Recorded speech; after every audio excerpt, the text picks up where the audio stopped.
The wind howled almost as loudly as the cub Fenris did. The young cub was no older than 1 year, and already he was larger than any of the other wolves his age.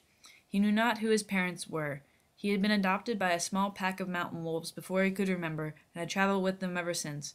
Fenris's life began by being protected by the pack, but even at the age of 1 he was more like their protector. He ate no differently than the rest, was no different, yet he grew twice as fast as they did, and was nearly as strong as the full-grown wolves in the pack. Once they were attacked by a troll. 3 of the older wolves launched at its throat, but the huge troll merely swept them aside with a tree trunk that it swung as a club. Fenris defeated the troll.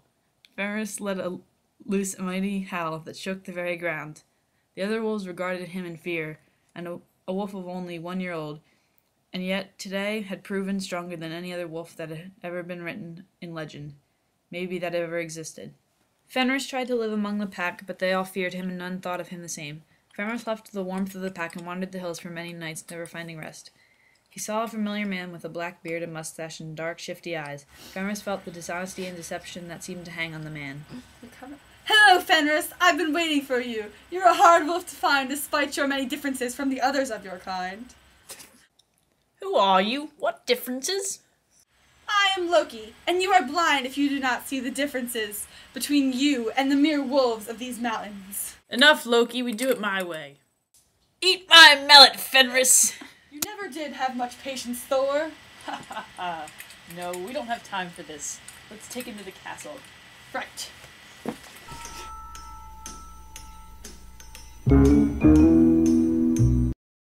Fenris slipped into darkness. He had a foggy memory of being carried through the woods. He also remembered dimly seeing a castle and more people gathered around looking at him. When he finally awoke, he looked around and saw he was being kept in a cage. He howled with anger and growled as he looked around his prison. One day, Odin came to pay him a visit. Why am I here? How long are you going to keep me? You are here because it was seen that you and your family would destroy the world if something was not done. So you plan on keeping me here for all eternity? No. We will only keep you here as long as it takes us to figure out how to kill you. Unfortunately, you don't die as easy as the rest of your pack. What you talking about? I sent the troll, and when it failed to kill you, I sent Thor and Loki. It was seen that your family would also be a part of the destruction of the world, so they all had to die. Fenris leapt forward and tried to escape. Odin drew back in astonishment and was just saved. Fenris launched again and tried at the bars. Odin turned hastily and left the room, locking the door behind him. He was moved to a stronger cell. The only one of the Norse men who was brave enough to feed him was Tyr. Fenris never tried to kill him and had no desire to. Fenris spent most of his time thinking about Odin and how he could kill him. One day as Tyr was opening the door to feed him, Fenris caught sight of Odin out in the courtyard.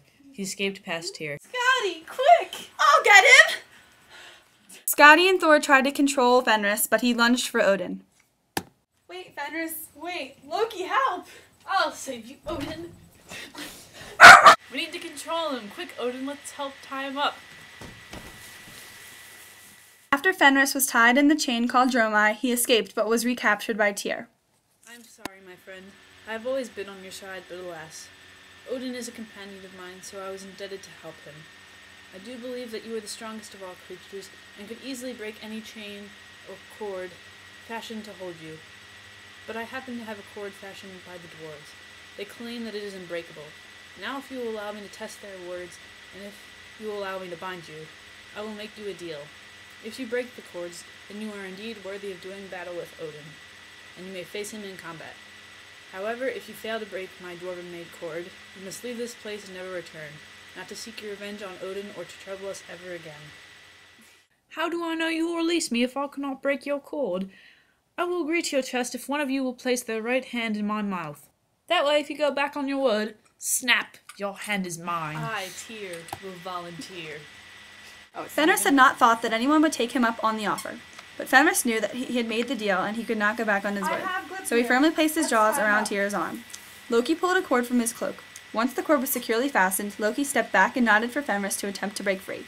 The great wolf could not escape. Can you not break free? Yeah, I am sorry, my friend, but you are never to be freed.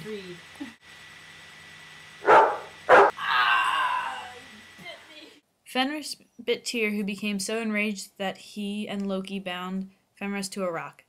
Tyr lodged his sword into Fenris's mouth as he tried to bite.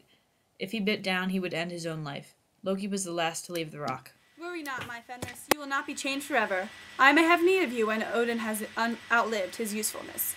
In that day, you will howl once again.